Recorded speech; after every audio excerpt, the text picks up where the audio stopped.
नमस्कार दोस्तों, जेबी study point के यूट्यूब चैनल में आपका बहुत बहुत हार्दिक स्वागत और अभिनंदन करता हूं। मैं देव कुमार, पीएचडी इतिहास, एक बार जेआरएफ 4 बार नेट पास। दोस्तों, आज हम पेपर फर्स्ट की एक और शानदार क्लास लेकर आए हैं आपके सामने। बहुत ही शानदार मिक्स सवाल हैं आज, ठीक है। तो एनटीए यूजीसी नेट पेपर 1 का ये दोस्तों महासंग्राम क्लास है, ठीक है। फैकल्टी आपके सामने है, तो आइए शुरू करते हैं। अगर आप हमारे चैनल पर नए हैं और आपने अभी तक हमारा चैनल सब्सक्राइब नहीं किया है तो दोस्तों सब्सक्राइब कर लीजिएगा। उसके पास में जो बेल आइकन है उसको प्रेस कीजिएगा, जिससे कि आने वाले वीडियो का नोटिफिकेशन पहले मिल सके। वीडियो को लाइक और शेयर जरूर कीजिएगा। दोस्तों देखो, हम मेहनत करते हैं तो आप का लाइक करना तो बनता है, ठीक है, क्योंकि दोस्तों आपके लिए बिल्कुल सिलेक्टेड सवाल लेकर आते हैं। अगर देखो आपको हमारा जेबी स्टडी पॉइंट के द्वारा नेट हिस्ट्री और पेपर 1 का कोर्स ज्वाइन करना है तो जेबी स्टडी पॉइंट के ऐप डाउनलोड कीजिएगा और पेपर 1 की पीडीएफ आप निःशुल्क डाउनलोड कर सकते हैं। फ्रेंड्स, अगर बात करें हमारे कोर्स प्राइस की तो 6 महीने का जो नेट हिस्ट्री का, नेट इतिहास का जो कोर्स प्राइस है वो 3000 रुपये का है। 1 साल का 4000 रुपये का है और 2 साल का 5000 रुपये का कोर्स है।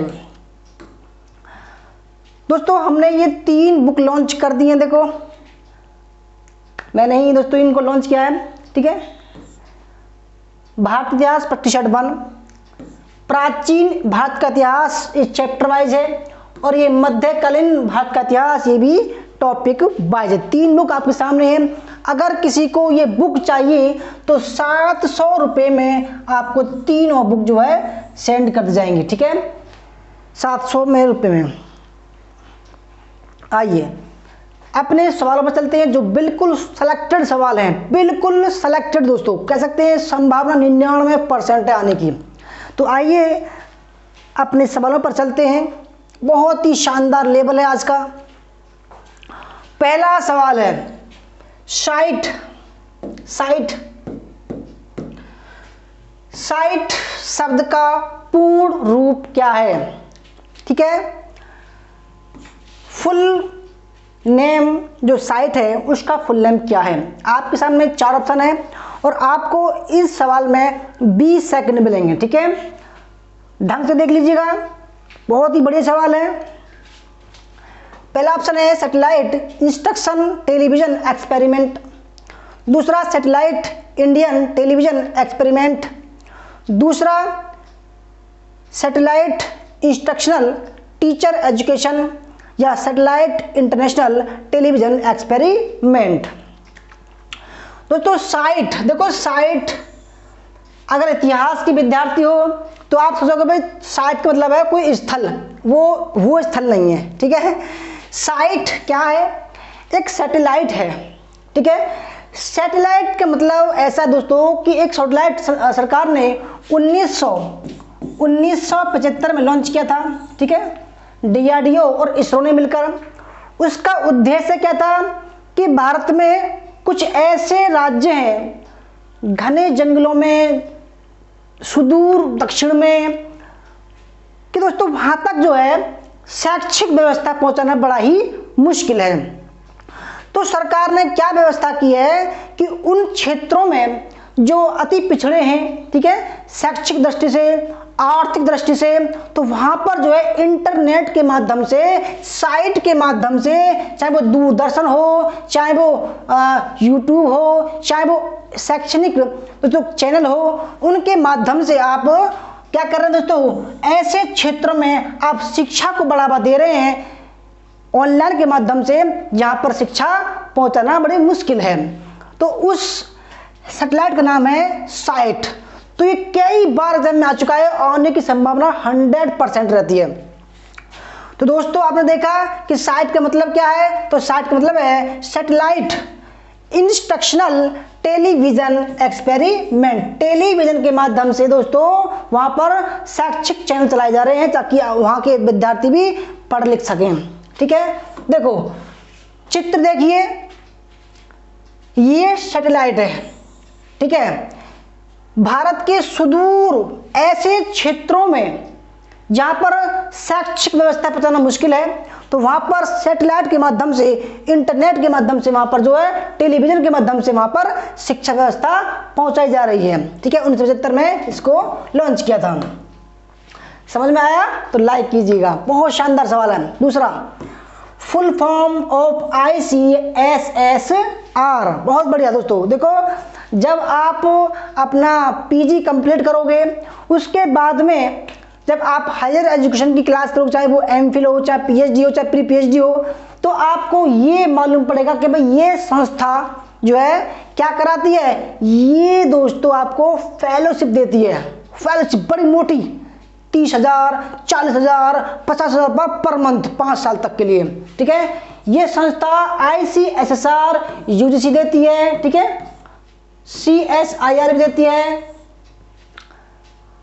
दोस्तों ऐसी संस्थाएं जो फेलोशिप देती हैं, ठीक है, तो एक संस्था आपके सामने है ICSSR। इसका फुल फॉर्म क्या है? देखो बड़ा सिंपल है, I फॉर इंडियन, ठीक है, C फॉर काउंसिल। देखो इसमें देखो कल्चर है, ये गलत हो जाएगा, काउंसिल है, ये कल्चर, ये गलत हो जाएगा, बस 2 बचे। ठीक है, इंडियन काउंसिल सोशल साइंस और रिसर्च। ठीक है दोस्तों, यानी कि सोशल साइंस में जो बच्चा रिसर्च करना चाहता है हायर एजुकेशन में, ठीक है, तो उसके लिए एक इंडियन काउंसिल है जो बच्चों को फेलोशिप देती है। क्या देती है? फेलोशिप। तो उसका नाम है दोस्तों Indian Council for Social Science. ठीक है, ये Indian Council of Social Science Research, option number B. याद रखिएगा, बहुत ही शानदार सवाल है। और अगर बात करें कि भाई इसका हेडक्वार्टर कहाँ है, तो नई दिल्ली में है। और आप इसका हेडक्वार्टर भी देख लीजिए। ठीक है, 1969 में इसको स्थापित किया गया था। 1969 में, ठीक है, इसको स्थापित किया गया था। क्वेश्चन नंबर 3, पेरिस जलवायु, ठीक है, आपको दिखाई दे रहा होगा पेरिस जलवायु समझौते के अंतर्गत पूर्व औद्योगिकरण युग की तुलना में इस शताब्दी की वैश्विक तापन टेम्परेचर वृद्धि को कितने डिग्री सेल्सियस से कम रखने का निर्णय लिया गया दोस्तों। यानी कि कह सकते हैं कि भाई जो क्लाइमेट चेंज है, जो जलवायु परिवर्तन हो रहा है, जो ग्लोबल वार्मिंग हो रही है, पृथ्वी की गर्मी बढ़ रही है, ग्लेशियर पिघल रहे हैं, ठीक है, और अमौसम बारिश हो रही है, ठीक है, सूखा पड़ रहा है, भूस्खलन हो रहा है दोस्तों। ये क्या है? ये जलवायु परिवर्तन है। क्या है? जलवायु परिवर्तन है। ठीक है, तो जलवायु परिवर्तन को कंट्रोल करने के लिए 2015 में क्या हुआ दोस्तों? फ्रांस की राजधानी पेरिस में एक सम्मेलन हुआ। उसका नाम रखा गया पेरिस जलवायु समझौता। ठीक है, यह सम्मेलन, तो इसमें एक निर्णय लिया गया कि भाई हमको क्या करना है, सभी देश जो इसमें शामिल हुए उनको ये करना है कि भाई इस शताब्दी तक, यानी कि 2030 तक जो है एक जो टेम्परेचर है पृथ्वी का टेम्परेचर, उसको लिमिटेड करना है। अगर उससे ऊपर गया तो दोस्तों क्या होगा? ग्लेशियर पिघलेगा, जो तटीय प्रदेश हैं, जो समुद्र तट के पास हैं, वो डूब जाएंगे, क्योंकि जो ग्लेशियर है, बर्फ के मोटे मोटे ग्लेशियर हैं, वो बर्फ से ठोस अवस्था में बने हुए हैं। अगर टेम्परेचर बढ़ता है तो वो पिघल जाएगा। ठीक है दोस्तों, आंधी तूफान आने लगेंगे, टेम्परेचर कहीं भी सूखा हो जाएगा, कहीं भी ऑटोमेटिक आग लग जाएगी। तो क्या किया उन्होंने सबने मिलकर, एक पेरिस में दोस्तों एक जो है कोप 21 या कोप P11 नाम दिया गया उसको। ठीक है, तो एक सम्मेलन हुआ, उसमें निर्णय लिया गया कि भाई अगर हम पृथ्वी के टेम्परेचर को 2 डिग्री तक रखें तो हमारे पर्यावरण को, पृथ्वी को कोई नुकसान नहीं होगा। ठीक है, क्योंकि दोस्तों लगता है मेरे ख्याल से 3.5 पहुंच गया है, 3.5 पहुंच गया है, से ऊपर पहुंच रहा, तो ये हाई है। इसलिए आप देखते होंगे बेमौसम बरसात हो रही है, कहीं आंधी आ रहा है, तूफान आ रहे हैं, ठीक है, सुनामी आ रही है, सूखा पड़ रहा है। तो ये टेम्परेचर बढ़ रहा है, ग्लोबल वार्मिंग बढ़ रही है, इसी के ही कारण है। क्वेश्चन नंबर 4, उष्ण कटिबंधीय पर्णपाती वन के क्षेत्र में निम्नलिखित में से क्या नहीं आता है? बहुत ही बढ़िया सवाल है ये सवाल दोस्तों, पूरे आपको 2 नंबर दे जाएगा और ये बिल्कुल दोस्तों 5 रेटिंग का सवाल है। ठीक है, उष्ण कटिबंधीय पर्णपाती वन। देखो आपको बताऊं दोस्तों, हमारे देश भारत में सबसे ज्यादा उष्ण कटिबंधीय पर्णपाती वन है। यानी कि देखो जब गर्मी पड़ती है तो इस पे क्या होता है, इस पे दोस्तों पत्ते आ जाते हैं, और जब पतझड़ होता है तो अपने पत्तों को वो छोड़ देते हैं कम मात्रा में, मतलब कुछ ऐसे पत्ते होते हैं, तो ऐसी वनस्पति को बोलते हैं जो, ठीक है, और सदाबहार भी वन है, वो पूरे 12 मास ही रहते हैं। ठीक है, यानी कि देखो जो पत्ते छोड़ देते हैं वो पर्णपाती है। उष्ण कटिबंधीय है, पर्णपाती मैंने पत्ता छोड़ने वाला, उष्ण कटिबंधीय है, ये ऐसे पत्ते भी छोड़ते हैं, सदाबहार भी रहते हैं। ठीक है, इसलिए इनको बोला गया है उष्ण कटिबंधीय पर्णपाती वन। ठीक है, एक होते हैं सदाबहार जो पूरे 24 घंटे दोस्तों क्या होता है, सदाबहार रहते हैं, जैसे देवदार के वृक्ष हुआ। तो कौन कौन से, देखो बहुत बढ़िया सवाल है और ये बिल्कुल विश्व लेवल का सवाल है। ठीक है, क्या नहीं आता है, जैसे कि उत्तरी अमेरिका, मुख्यतः दक्षिण पश्चिमी अमेरिका, इंडो मलेशिया क्षेत्र, मुख्य रूप से दक्षिण पूर्व एशिया में भूमध्य क्षेत्र, वर्षाबंद क्षेत्रों को छोड़कर पूर्वी अफ्रीका और उत्तरी अफ्रीका, और नियोट्रॉपिक्स मुख्यतः वेस्ट इंडीज। देखो आप, मुझे लगता है कि आप में से किसी को यह सवाल नहीं पता होगा। ठीक है, बहुत ही बढ़िया सवाल है, और इस सवाल को मैं आपको मैप बनाकर बताऊंगा कि भाई ये सवाल कैसे हल होगा। उष्ण कटिबंधीय जो पर्णपाती वन है दोस्तों, वो कहाँ नहीं आता है, वो नियोट्रॉपिक्स मुख्य वेस्ट इंडीज में नहीं आता है। ठीक है, देखो कहाँ आते हैं, उत्तरी अमेरिका में, इंडो मलेशिया में और पूर्वी अफ्रीका में। देखो इस चित्र को देखो, और मैं देखता हूं ये आपको दिखाई दे रहा है या नहीं दिखाई दे रहा। देखो दोस्तों ये पूरा भारत है, पूरा भारत क्या है, उष्ण कटिबंधीय है। पूरा भारत क्या है, उष्ण कटिबंधीय प्रदेश है। ठीक है, और देखो ये उत्तरी ऑस्ट्रेलिया है। ठीक है, और ये जो है आपके सामने उत्तरी अमेरिका है। ठीक है, ये भी पूर्वी अमेरिका है।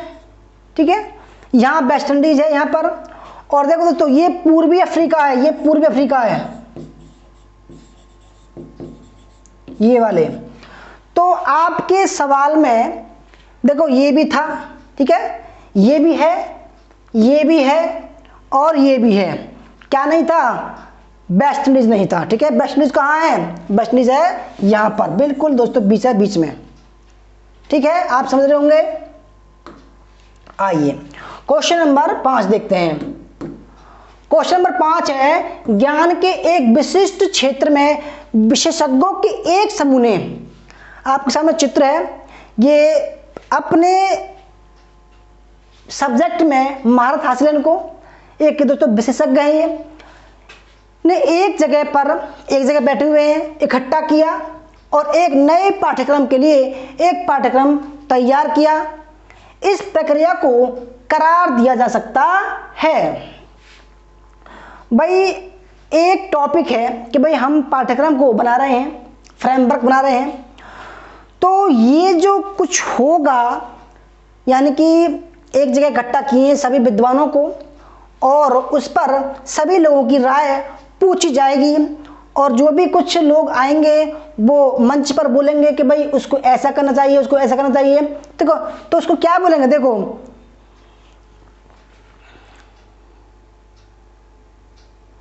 आप देखो कार्यशाला नहीं होगा, क्योंकि कार्यशाला होती है दोस्तों 7, 8, 10 दिन की, ठीक है। सम्मेलन ये भी नहीं होगा, ये सम्मेलन नहीं है, तो सम्मेलन होते हैं बड़े बड़े, ठीक है। संगोष्ठी, विचार गोष्ठी, ये क्या है दोस्तों? अगर किसी ने सेमिनार किया हो, सेमिनार किया हो तो सेमिनार है, ये क्या है? सेमिनार है, ठीक है। इस पर बड़े बड़े वक्ता बोलते हैं, ठीक है, लिख कर लाते हैं, टाइप कर लाते हैं, चाहे वो लैपटॉप में, चाहे वो हार्ड कॉपी से ही, सब अपना मत देते हैं कि भाई ऐसे रखना चाहिए। और अगर हम ऐसे रखेंगे बच्चे पर फर्क क्या पड़ेगा, बच्चे के भविष्य पर क्या फर्क पड़ेगा, बहुत सारी चीज जो बहुत सारे विद्वान एक बात पर निर्भर होते हैं। तो एक फिर लास्ट में क्या होता है कि भाई ठीक है, हमारे पाठ्यक्रम को या हमारा टॉपिक जो पहुंचा है वो यहाँ तक पहुंचा है। फिर उसके बाद में सभी लोगों को सर्टिफिकेट दिया जाता है, ठीक है। आइए आगे बढ़ते हैं। क्वेश्चन नंबर 6, हाल ही में किसने भारत के छोटे छोटे शहरों में इंडिया स्कूल शुरू करने की पहल की? देखो बहुत ही शानदार सवाल है यार, ये भाई 5 रेटिंग है, बहुत गजब सवाल है ये, बहुत गजब सवाल है ये, ठीक है। गूगल, व्हाट्सएप, फेसबुक, अमेजन, बहुत गजब सवाल है ये दोस्तों। स्टार्टअप के माध्यम से सरकार की स्कीम है, इंडिया स्कूल शुरू करने की पहल की है, किसने की है? बहुत ही बढ़िया। इसमें क्या होगा? आइडिया, प्लान, एक्शन, ये सब क्या हो दोस्तों? एक कंपनी है इन चारों में से, वो क्या कर रहा है? एक स्टार्टअप स्कूल खोल रहा है, ठीक है, जिसमें बच्चों को एडमिट किया जाएगा और उनसे आइडिया लिया जाएगा, प्लान लिए जाएंगे, क्या एक्शन लिया जाए वो भी उनको शामिल किया जाएगा। तो कौन सी कंपनी है? Google company. बहुत बेहतरीन सवाल है, ये सवाल आ सकता है। गूगल स्टार्टअप स्कूल इंडिया के दोस्तों, ये देखो स्कूल की बिल्डिंग है, गूगल की बिल्डिंग है, ठीक है। इसने एक स्टार्टअप लॉन्च किया है, स्टार्टअप स्कूल, ये उसका लोगो है। Question number 7, question number 7, utility software का प्रकार है। यूटिलिटी सॉफ्टवेयर दोस्तों, अगर बात करें सॉफ्टवेयर की, ठीक है, सॉफ्टवेयर की बात करें तो सॉफ्टवेयर 3 प्रकार का होता है। पहला सिस्टम सॉफ्टवेयर,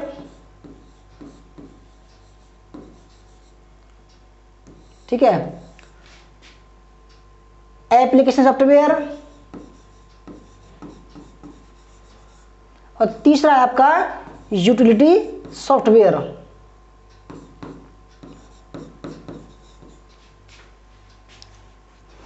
तो आपको बताना है कि यूटिलिटी सॉफ्टवेयर का कौन कौन सा प्रकार है। देखो अभी मैं इसमें भी बताऊंगा, इसमें भी बताऊंगा और इसमें बताऊंगा इसमें क्या क्या प्रकार आते हैं, ठीक है। पहले आप उत्तर दीजिए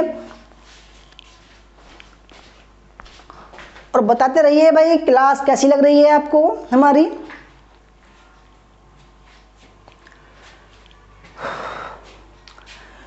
देखो सॉफ्टवेयर 3 प्रकार के होते हैं, कहीं के 2 ही मिलेंगे आपको, सिस्टम सॉफ्टवेयर, यूटिलिटी सॉफ्टवेयर और एप्लीकेशन सॉफ्टवेयर, ठीक है, ये 3 सॉफ्टवेयर मिलेंगे। तो देखो तो यूटिलिटी सॉफ्टवेयर है दोस्तों, उसमें डिस्क क्लीनर भी आता है, ठीक है, डिस्क डिफ्रैगमेंटर भी आता है, ठीक है, डिस्क चेकर भी आता है, वायरस स्कैनर भी आता है, सिस्टम प्रोफाइलर भी आता है और एंटीवायरस भी आता है, ठीक है। तो यूटिलिटी सॉफ्टवेयर में क्या आएगा दोस्तों? ऑप्शन नंबर सी, सभी आएंगे। देखो अब आते हैं कि भाई जो ये आपको दिखाई दे रहा है, नहीं दिखाई दे रहा है, चेक कर लूं।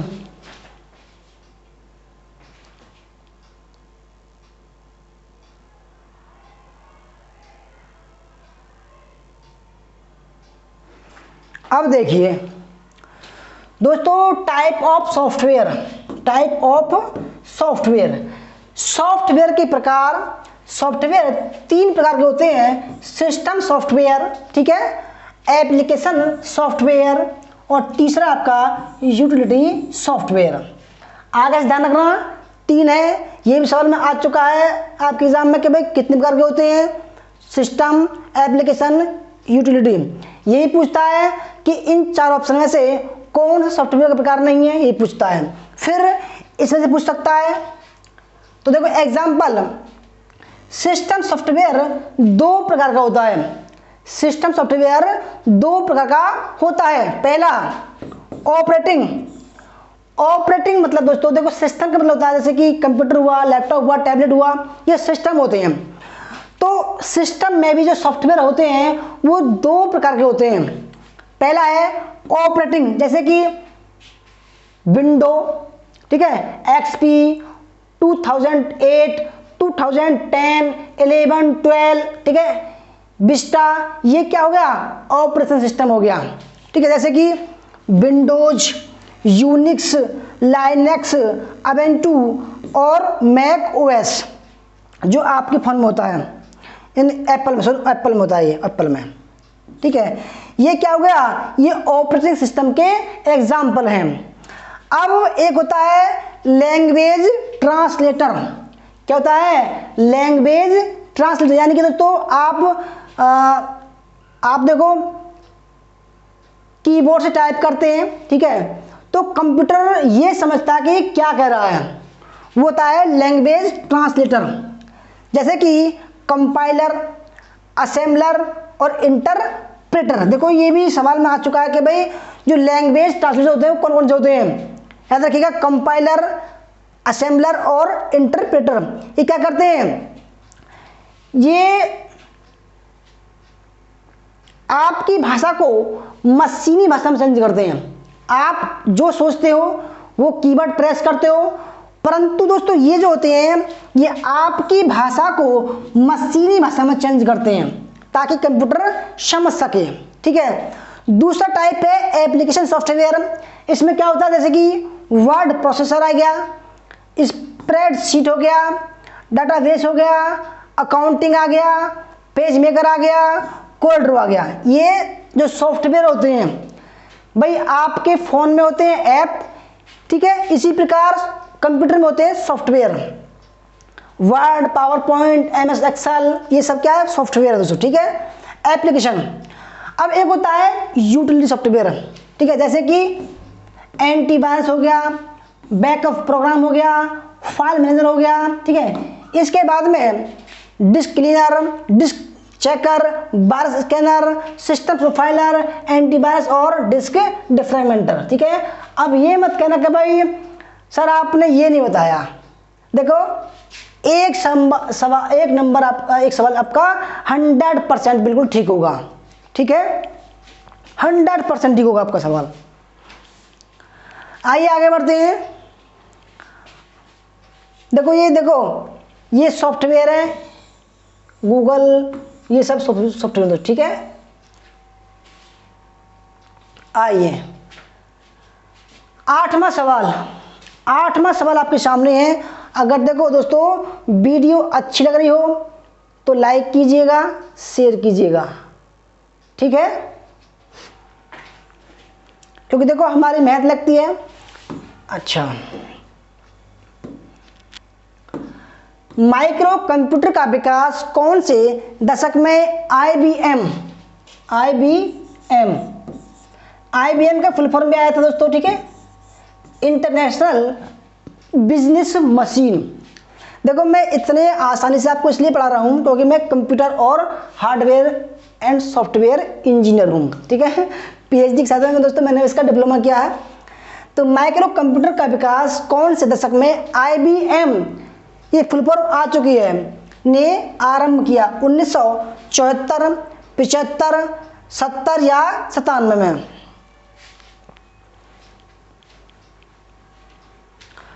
देखो अगर दोस्तों बात करें टाइप ऑफ कंप्यूटर की तो याद रखना ये भी सवाल आता है। तो माइक्रो कंप्यूटर, ये इसी कंप्यूटर की बात पूछ रहा है। ठीक है, फिर उसके बाद में आया मिनी कंप्यूटर। एक होता है मिनी कंप्यूटर, एक होता है पर्सनल कंप्यूटर। ठीक है, एक होता है लैपटॉप, एक होता है सुपर कंप्यूटर, एक होता है टैबलेट। ठीक है दोस्तों, तो टाइप और कंप्यूटर 6 प्रकार हो गए, micro, mini, personal, laptop, super computer और टैबलेट। तो ये कह रहा है जो माइक्रो कंप्यूटर है, ये वाला कंप्यूटर जो है ये आईबीएम कंपनी ने कब आरंभ किया, 1970 में किया, option number C. Question number 9, इसका उपयोग इंजीनियरिंग, भवन निर्माण आदि क्षेत्रों में सिमुलेशन परिस्थितियां उत्पन्न करने में होता है। पहला है mini computer, work station, super computer या सिस्टम सॉफ्टवेयर।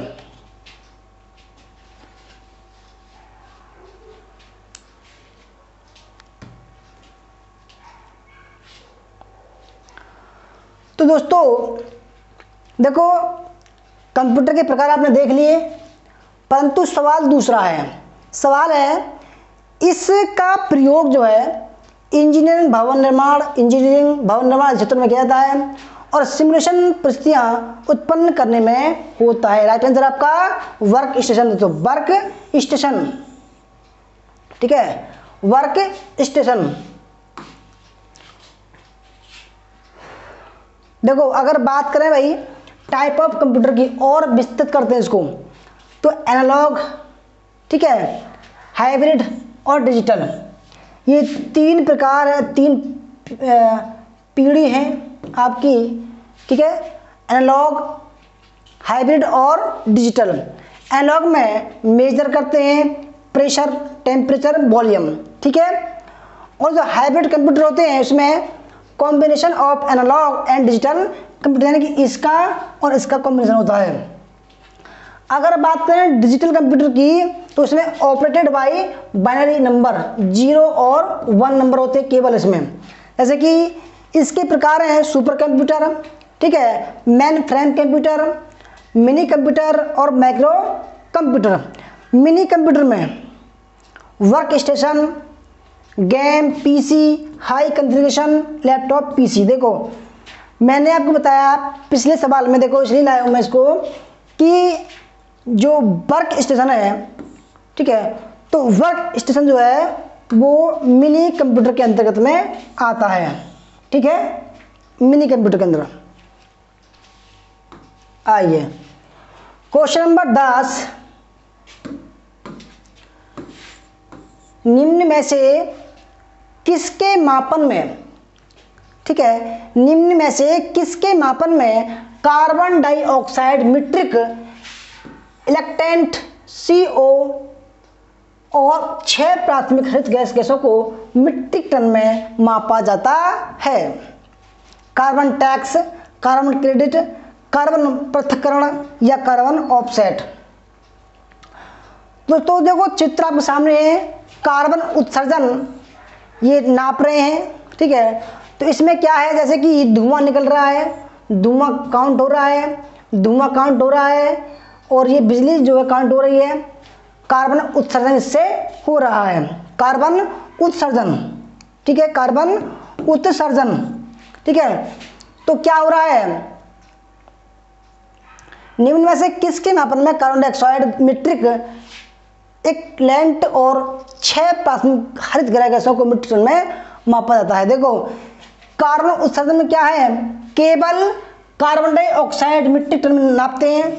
और अगर बात करें कार्बन ऑफसेटिंग की, तो इसमें दोस्तों इसको भी और इसको भी मापते हैं, तो कार्बन ऑफसेट इसका राइट आंसर हो जाएगा, ठीक है, याद रखिएगा, कार्बन ऑफसेट, जिसमें हरित गृह भी है और ये भी इसको नापते हैं। क्वेश्चन नंबर 11, किसी विस्तृत बड़े भौगोलिक क्षेत्रों जैसे कि किसी शहर में स्थित विभिन्न भवनों आदि के लिए होता है? देखो बहुत ही बढ़िया सवाल है और इससे कई बार एग्जाम में आ चुका है आपका। आप तो देखो मैं बताऊँ आपको कि ये जो मैन है, कैन है, पेन है, वैन है, इनकी फुल फॉर्म आप जरूर याद कीजिए, क्योंकि ये 100% आती हैं। जैसे कि मैन की बात करें तो मेट्रोपॉलिटन एरिया नेटवर्क, ठीक है, मैन। मेट्रोपॉलिटन यानी कि बड़े बड़े महानगर जो होते हैं, जैसे कि दिल्ली, मुंबई, कोलकाता, चेन्नई, ठीक है, अहमदाबाद, ये हो गए मेट्रोपॉलिटन, ठीक है। और CAN यानी कि कैंपस एरिया नेटवर्क, परिसर वाला, ये एक परिसर है। और PN पर्सनल एरिया नेटवर्क, ठीक है। और WAN इसको बोलते हैं वाइड एरिया नेटवर्क। एक होता है LAN, इसको बोलते हैं local area network, local area network, याद रखिएगा ये 5 होते हैं LAN। दोस्तों आपको सवाल देखना है किसी विस्तृत बड़े क्षेत्रों में, जैसे कि किसी शहर में स्थित विभिन्न भवनों आदि के लिए होता है, वो होता है दोस्तों मेट्रोपॉलिटन, बड़े बड़े शहरों में। अगर बात करें कैंपस की तो छोटे से कैंपस में होता है ये, ठीक है। अगर बात करें पर्सनल की, ये केवल एक आदमी यूज करता है इसको घर में केवल। और वाइड एरिया नेटवर्क, ये पूरे संसार में इसको नेटवर्क फैला हुआ है, इसको बोलते हैं वाइड एरिया नेटवर्क। लोकल यानी कि लोकल क्षेत्र में 4-5 घर हो गए, लोकल हो गया।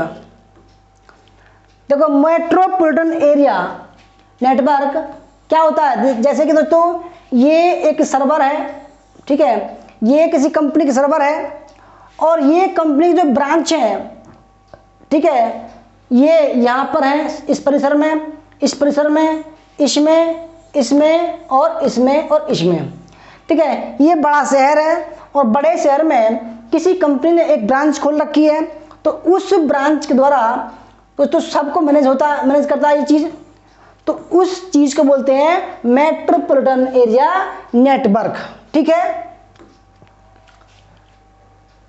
मेट्रोपॉलिटन ये सर्वर है आपका, इससे मैन जुड़ेगा, लैन भी जुड़ेगा, ठीक है, लैन, ठीक है, सब जुड़ेंगे। यानी कि लैन के ऊपर क्या है, मैन। आगे बढ़ते हैं। क्वेश्चन नंबर 12 है लिंकर, लोडर और डिबग किसके उदाहरण हैं। तो बहुत ही बढ़िया सवाल है, आ चुका है सवाल, इसलिए मिलाया हूं, ठीक है। लिंकर, लोडर और डिबगर किसके उदाहरण हैं।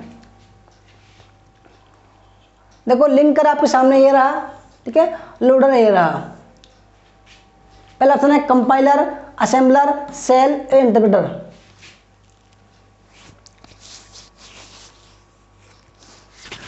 तो फ्रेंड देखो ये क्या है, जब किसी भाषा को ट्रांसलेट करते हैं, किसी भी भाषा को ट्रांसलेट करते हैं तो लिंकर, लोडर उसमें एक महत्वपूर्ण भूमिका निभाता है। तो 12वें सवाल का जो राइट आंसर दोस्तों वो है option number B, assembler. Linker और लोडर है वो असेंबलर के अंदर आते हैं, ठीक है। कंपाइलर क्या होता है, ये हाई लेवल लैंग्वेज में लिखे गए प्रोग्राम को एक ही बार में कंपाइल करके ऑब्जेक्ट प्रोग्राम में चेंज कर देता है, यानी कि जो कंपाइलर है वो एक साथ ही कर देता है, ठीक है। कंपाइलर में एरर को ढूंढना काफी कठिन होता है। कंपाइलर यूज सी प्लस में किया जाता है। कंपाइलर मेमोरी में ज़्यादा स्पेस घेरता है।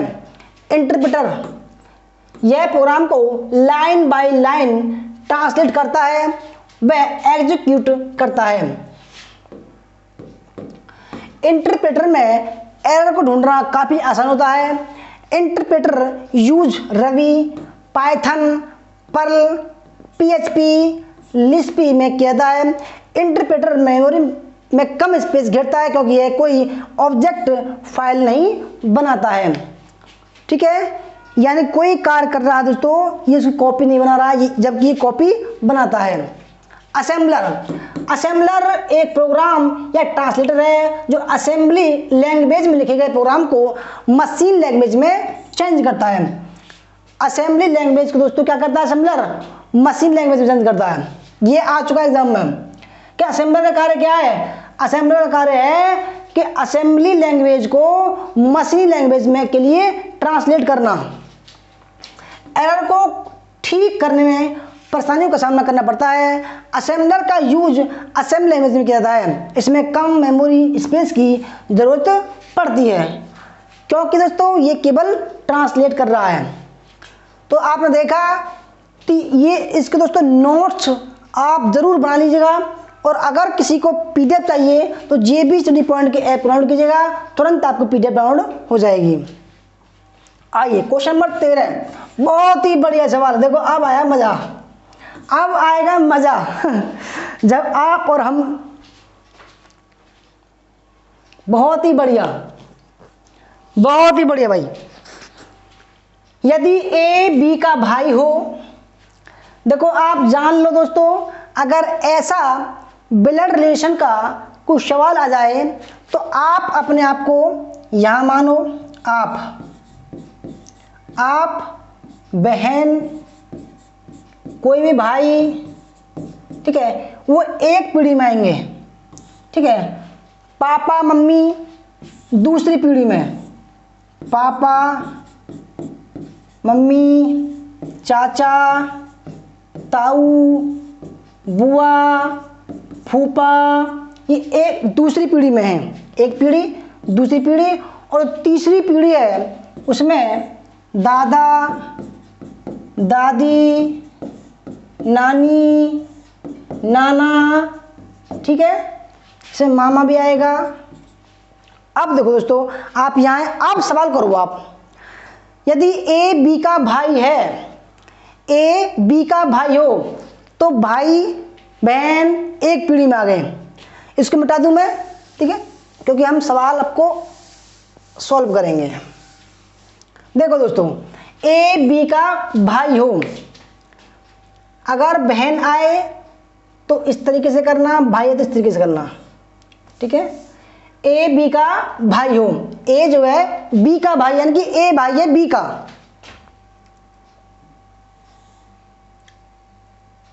ए भाई है बी का, ये पता नहीं है बहन है भाई है, ठीक है, ये भाई है। सी ए की मौसी हो, सी जो है ए की मौसी है, मौसी, ठीक है। डी सी का पिता हो, डी जो है सी का पिता है,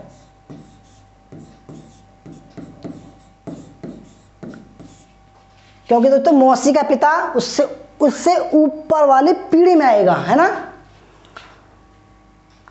और बी जो है डी की नातिन हो, यानी कि जो बी है वो डी की क्या है, नातिन है, नातिन, नातिन मतलब बेटी की बेटी, बेटी की बेटी, यानी कि ये क्या हुआ, ये इसकी बेटी हुई, नातिन मतलब लड़की, तो गोला कर दो दोस्तों, है ना, समझ रहे हैं आप। तो बी का एफ से क्या रिश्ता होगा, एफ तो है नहीं यहाँ पे, जो ए का पुत्र है, ए का पुत्र एफ, अब बता दोस्तों, ये पुत्र हो गया। सवाल देखो, ये कह रहा है तो बी का एफ से क्या रिश्ता होगा जो ए का पुत्र है। तो दोस्तों देखो, ये दोनों भाई बहन हैं, ठीक है, ये भाई है ये बहन है। अब जो भाई का लड़का होगा, जो भाई का लड़का होगा, ये बहन है, ये इसका भाई है, जब भाई का लड़का होगा तो क्या लगेगा, भतीजा लगेगा, और ये कौन लगी, इसकी बुआ लगी। तो दोस्तों क्या करेंगे आप, बी का एफ से क्या रिश्ता है, जो पहला है वो बताएंगे हम। तो बी क्या हुआ, बुआ हुई, ऑप्शन नंबर फर्स्ट। कोई डाउट हो तो पूछ सकते हो, स्ट्रक्चर आपके सामने है, स्ट्रक्चर आपके दोस्तों पीडीएफ में जो का तो मिलेगा।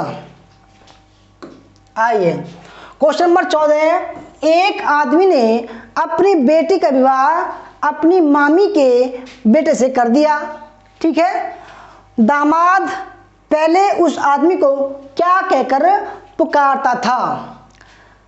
अगर दोस्तों एक आदमी की बात आए तो उस कंडीशन में आप अपने आप को लगाओ, यानी कि मैंने, एक आदमी ने, आदमी है ये, ठीक है, अपनी बेटी का विवाह, बेटी नीचे आएगी, ठीक है, बेटी का विवाह किससे कर दिया।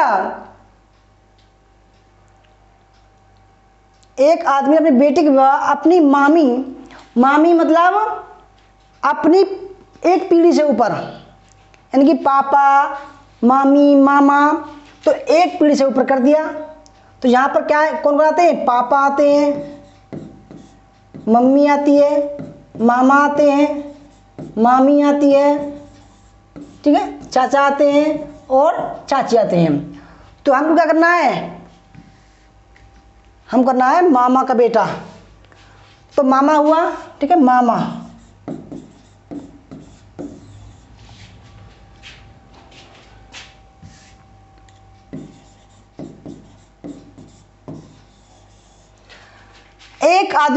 इस आदमी ने अपनी बेटी का विवाह अपनी मामी के बेटे से कर दिया, ठीक है। तो इसका एक बेटा हुआ,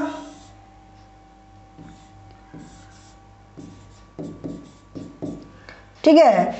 तो वह आदमी, इसका शादी कर दी, दोनों की शादी, ठीक है। तो वह आदमी, दामाद पहले उस आदमी को क्या कहकर पुकारता था, यानी कि जो बेटा है दोस्तों, ये इस आदमी को क्या कहकर पुकारता था। जैसा कि मैं हूं, मैंने अपनी बेटी का विवाह जो है किससे कर दिया, अपने सगे मामा के लड़के से कर दिया, ठीक है। तो मामा का लड़का क्या बोलेगा मुझे, मामा का लड़का दोस्तों, मामा का लड़का बोलेगा मुझे फूफा का बेटा, यानी कि फुफेरा भाई। याद आया कुछ, देखो मामा का बेटा है ना, तो हमारे मामा का, सगे मामा का लड़का का हुआ। और जो ये है, ये पापा हुआ इसका, पापा की जो बहन है, पापा की जो बहन है और उस आदमी की शादी होती है, ठीक है।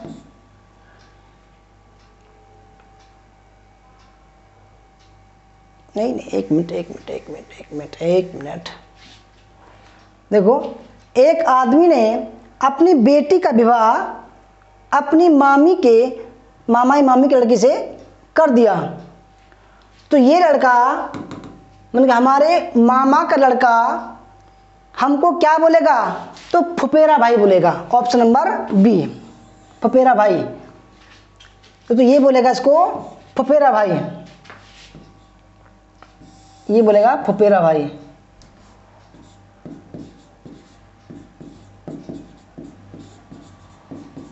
ठीक है। Option number B. Question number 15 है, यदि बीते कल से, देखो 7 दिन होते हैं, बीते कल से 4 दिन पहले, 7 दिन लगाओ आप, 1 2 3 4 5 6 7, संडे, यहां हो गया सैटरडे, ठीक है। यदि बीते कल से, तो अभी दिन मत लिखो, ठीक है, क्योंकि अभी दिन नहीं पूछ रहा है। यदि बीते कल से, यानी कि आप यहां लगाओ, आप कहीं भी लगा लो, आप कहीं भी लगा लो आप, ठीक है। यदि बीते कल से, चाहे यहां लगा लो आप, ठीक है। आज है, कल बीता वो कल है, यानी कि यहां से।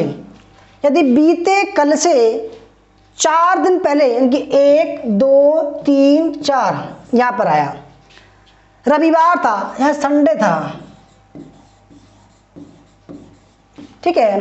तो आने वाले कल, यानी कि ये तो हुआ पहले कल, ये करा आने वाला कल, ठीक है। तो आने वाले कल बाद वाला दिन कौन सा होगा, आने वाला जो कल होगा उसके बाद का दिन कौन सा होगा। देखो यहां पे संडे हुआ, तो Monday, Tuesday, Wednesday, Thursday, Friday, Saturday, Sunday, ठीक है। देखो यहां पर दोस्तों संडे हुआ, यह Monday, Tuesday, Wednesday, Thursday, Friday, Saturday और संडे। देखो क्योंकि यहां से हम कर रहे हैं, यहां से काउंट कर रहे हैं हम, यहां से हमने काउंट किया कि भाई देखो, यदि बीते हुए कल, यहां से ये बीता हुआ कल हो गया, यहां से 4 दिन पहले 1 2 3 4 संडे है, तो अब यहां तक इसने कुछ नहीं किया, ये बस आपको घुमा रहा है। यहां पर बात आती है, तो कह रहा है कि भाई कि अगर संडे था तो आने वाला जो भविष्य होगा तो उस कल आने वाला जो कल है उसके अगले दिन क्या होगा, यानी कि परसों क्या होगा। दोस्तों देखिए यहाँ संडे है तो लगाओ Monday, Tuesday, Wednesday, Thursday, Friday, Saturday, Sunday, ये संडे होगा। ऑप्शन नंबर बी और सी। क्या हो तो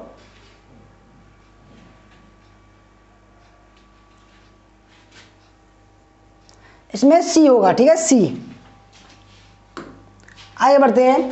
क्वेश्चन नंबर 16 है, भारत में उच्च शिक्षा में निम्नलिखित में से किस अनुशासन में नामांकन प्रतिशत सर्वाधिक है। देखो सवाल बढ़िया है और ये आ चुका है, वेरी वेरी मोस्ट इंपोर्टेंट। कह रहा है कि भाई उच्च शिक्षा में, हायर एजुकेशन में किस अनुशासन में, किस क्षेत्र में जो इनरोल होने वाले जो बच्चों की संख्या है वो सर्वाधिक है। वाणिज्य में, आईटी इंजीनियर में, कला में या विज्ञान में। सवाल आ चुका, बहुत बढ़िया सवाल है दोस्तों, ये बहुत बढ़िया। देखो सवाल या तो ऐसे आएगा या सवाल पूछेगा इस तरीके से, जैसे कि वाणिज्य, ठीक है, सिविल, ठीक है, इतिहास, भूगोल, अर्थशास्त्र, सामाजिक विज्ञान, ऐसे पूछेगा, या विज्ञान। देखो दोस्तों सवाल वही है, परंतु अब इसने कला पूछा है, कला मतलब कला वर्ग, या पूछेगा आपसे सब्जेक्ट पूछेगा, तो आपको क्या करना है, ऑप्शन नंबर सी लगाना है। या तो सब्जेक्ट आए सब्जेक्ट लगाना, और सब्जेक्ट नहीं आए तो कला वर्ग लगाना, ठीक है, option number C. Question number 17, Bharat सरकार द्वारा, ठीक है, वर्ष 2030 तक भारत में विद्युत शक्ति की कुल संस्थापित क्षमता में नवीकरणीय ऊर्जा की हिस्सेदारी कितना लक्ष्य है, ठीक है। यानी कि सरकार द्वारा जो नवीकरणीय ऊर्जा है, जिनका रिन्यू हो सकता है, ठीक है, जिनका इस्तेमाल कर सकते हैं बार बार हम, तो उसका 2030 तक विद्युत उत्पादन में, यानी कि बिजली के उत्पादन में कितना % करने की हिस्सेदारी है, 20, 50, 40 या 30। बहुत बड़ा सवाल है। देखो अगर बात करें कि भाई नवीकरणीय ऊर्जा होता क्या है, तो रिन्यूएबल एनर्जी सोर्स, ऐसे सोर्स जिनको हम दोस्तों रिन्यूएबल कर सकते हैं, ठीक है, जो नवीकरणीय हैं, जिनको हम गैर परंपरागत अक्षय ऊर्जा स्रोत भी बोलते हैं, जैसे कि सौर ऊर्जा, पन ऊर्जा, पन मतलब पानी वाला, पवन ऊर्जा, बायोगैस और बायोडीजल। दोस्तों ये है गैर परंपरागत। अगर परंपरागत की बात करें तो डीजल, पेट्रोल, ठीक है, मिट्टी का तेल, ये क्या है दोस्तों, ये जो है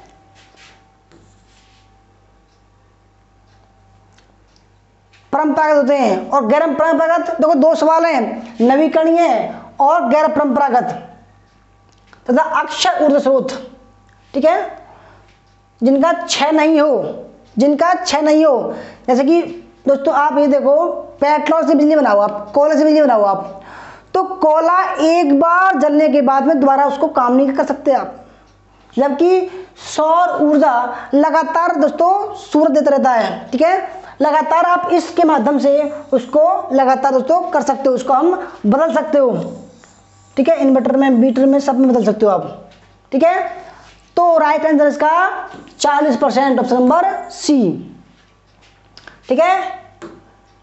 क्वेश्चन नंबर 18 है, 9 दिन पहले मोहिनी, कोई लड़की है मोहिनी, सिनेमा देखने गई, ब्रह्मास्त्र देखने गई, पद्मावत देखने गई, ठीक है, गजनी देखने गई, गदर देखने गई, कुछ भी देखने गई, XYZ, वह केवल बृहस्पतिवार को ही जाती है। आज सप्ताह का कौन सा दिन है? बड़ा टेढ़ा सवाल है दोस्तों, आप कहोगे कैसा सवाल है, ये देखो सवाल ऐसे आ रहे हैं आजकल। यानी कि देखो मैंने दोस्तों बताया आपको सप्ताह के 7 दिन होते हैं, 1 2 3 4 5 6 7 है, ठीक है। तो संडे, मंडे, ट्यूसडे, वेडनेसडे, यानी कि बृहस्पतिवार को इस तारीख को जाती है, केवल इसको जाती है, वह केवल बृहस्पतिवार जाती है। और 9 दिन पहले यानी कि 1, 2, 3, 4, 5, 6, 7, 8, 9, ठीक है। तो बृहस्पतिवार, बुधवार, मंगल, ठीक है, सोमवार, रविवार, शनिवार, शुक्रवार, बृहस्पतिवार और बुधवार, मंगलवार, ऐसे बन रहा है दोस्तों। अब सवाल को देखो एक बार, ठीक है। ये कह रहा है 9 दिन पहले मोनी सिनेमा देखने गई, वह केवल बृहस्पतिवार को ही सिनेमा देखने जाती है। आज सप्ताह कौन सा दिन है? देखो, अगर 9 दिन पहले, अब इनको काटो आप, ठीक है, मतलब आज यहां है, आज यहां है। तो दोस्तों 9 दिन पहले बृहस्पतिवार था, तो कह रहा कि भाई अगर आज से 9 दिन पहले वो गई और उस दिन बृहस्पतिवार था, तो बृहस्पति, शुक्र, शनिवार, रविवार, सोमवार, मंगल, बुध, बृहस्पति, शुक्र और शनिचर, तो क्या होगा? शनिवार होगा, ठीक है दोस्तों। यानी कि आज यहां है, आज से 9 दिन पहले गई बृहस्पतिवार को, तो आज क्या होगा? तो आज दोस्तों होगा शनिवार, option number B. Question number 19, Bharat में क्योटो प्रोटोकॉल का अनुमोदन कब किया गया? देखो ये बहुत ही बढ़िया सवाल है। अगर बात करें क्योटो प्रोटोकॉल की, तो क्योटो प्रोटोकॉल क्या होता है दोस्तों? क्योटो मतलब जापान का एक शहर है क्योटो। तो 1997 में 11 दिसंबर 1997 में एक सम्मेलन हुआ। कहाँ हुआ? क्योटो प्रोटोकॉल, क्योटो में हुआ। प्रोटोकॉल मतलब संधि, जिसमें ग्लोबल वार्मिंग के लिए, इकोलॉजी के लिए, इमिशन के लिए, कार्बन डाइऑक्साइड के लिए, एटमॉस्फेयर के लिए, गैस के लिए, ठीक है, ट्रीटी के लिए संधि हुई। Global warming, green house gas, climate change, agreement, industry, तो इन सब के लिए एक सम्मेलन हुआ क्योटो प्रोटोकॉल। कब हुआ? 1997 में। अब ये कह रहा है कि भारत में क्योटो प्रोटोकॉल का अनुमोदन भारत में कब किया गया, यानी कि भारत ने हस्ताक्षर कब किए? बहुत ही बड़ी सवाल है, वेरी मोस्ट है। कई बार समझ चुका है कि भारत सरकार ने कब इस पर हस्ताक्षर किए। तो option number A right answer है, अगस्त 2002 में। Question number 20, world wide web, बहुत बड़ी सवाल है। देखो इसका शॉर्ट फॉर्म है WWW, याद रखिएगा। WWW की फुल फॉर्म क्या है? World wide web. W3C के निदेशक टिम बर्नर्स-ली। देखो अगर सवाल आ जाए कि WWW का संस्थापक कौन है, किसने इसको विकसित किया, तो टिम बर्नर्स-ली द्वारा बनाया गया पहला ब्राउज़र था। फिर वास्तविक वर्ल्ड वाइड वेब से अंतर करने के लिए इसका नाम बदल कर क्या कर दिया गया? तो बहुत ही बढ़िया सवाल है, इसका क्या नाम बदल दिया? देखो कहाँ पर यूज करते हैं हम, आप गूगल खोलोगे, वहाँ पर कोई भी सर्च करोगे तो आपके सामने वेबसाइट आएंगी बहुत सारी। तो वेबसाइट पे क्लिक करोगे तो वेबसाइट जो बनती है वो इस तरह से बनती है, HTTP। तो HTTP का फुल फॉर्म क्या है? Hyper text transfer protocol, hyper text transfer protocol, ये भी आ चुका है, ठीक है। फिर /www, यहाँ पर आप www का लगाते हैं और इसको क्या बोलते हैं? इसको बोलते हैं URL, ठीक है। तो URL बोलते हैं। तो वास्तविक नाम बदल क्या कर दिया? Nexus, option number B. तो ये थी हमारी आज की दोस्तों क्लास। आपको कैसी लगी वीडियो अच्छी लगी तो लाइक करना, शेयर करना, कमेंट करना। अगर आपको पीडीएफ चाहिए तो जेबी स्टडी पॉइंट के ऐप डाउनलोड कीजिएगा और स्टडी मटेरियल में जाकर आप इसको पीडीएफ डाउनलोड कर सकते हैं। देखो, अगर आपको हमारा कोर्स ज्वाइन करना है नेट हिस्ट्री का तो 6 महीने का 3000 रुपये का है, 1 साल का 4000 रुपये का है, 2 साल का 5000 रुपये का है। हमारा नंबर है 8218345167। संपर्क कर सकते। धन्यवाद। जय हिंद, जय भारत, वंदे मातरम।